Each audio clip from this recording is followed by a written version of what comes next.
We are extremely excited to be back in person. COVID has had its challenges. 2 years were enough.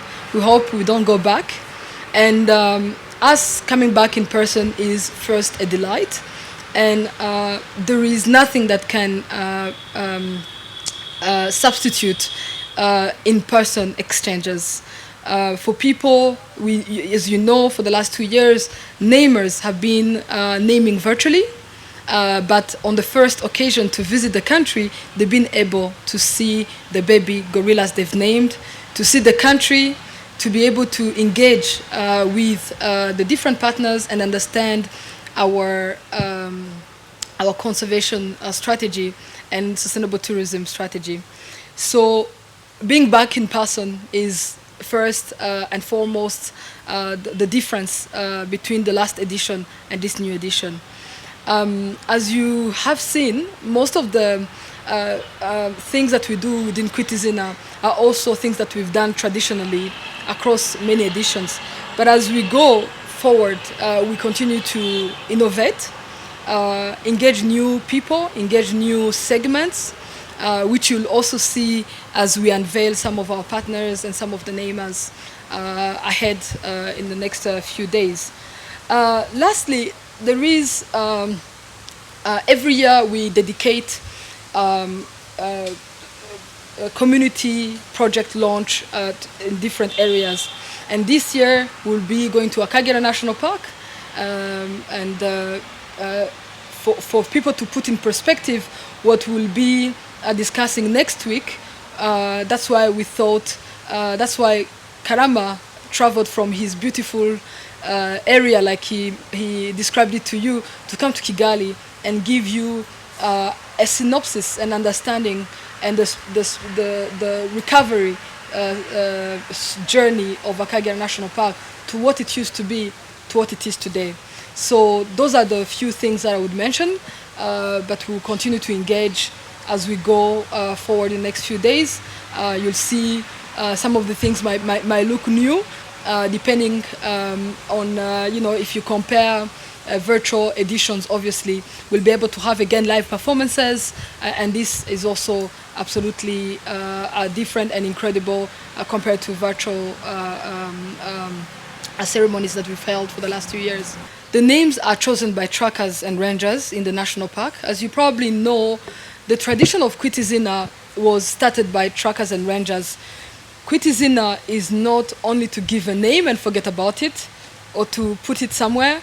These names are actually used on a daily basis in the monitoring of the mountain gorillas. So you'll hear, for example, a mother called Agasaro from this group and with the baby being named so and so.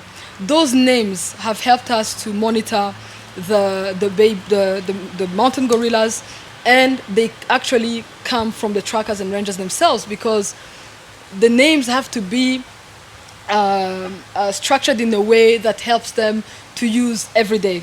And that's why, as much as I would love baby gorilla to be called Ariela, for example, that will not happen, because those names also have to be in Kinyarwanda, as tradition of Kwitizina actually is a Rwandan tradition. So that's the first and foremost basis and the process of choosing names. The names actually are discussed by a committee that includes the Rwanda Heritage and Language Academy, which actually confirms that these names are actually Kinyarwanda names. And from there, they are given to the namers who also understand, who are also briefed on the names. And most of the names are associated as well to a certain context.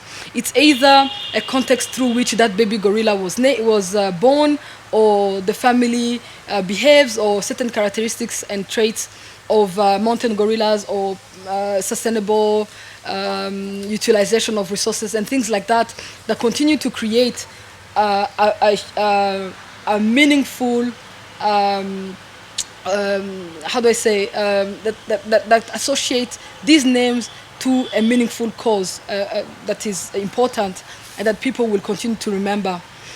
On NAMAs, it's a very good question.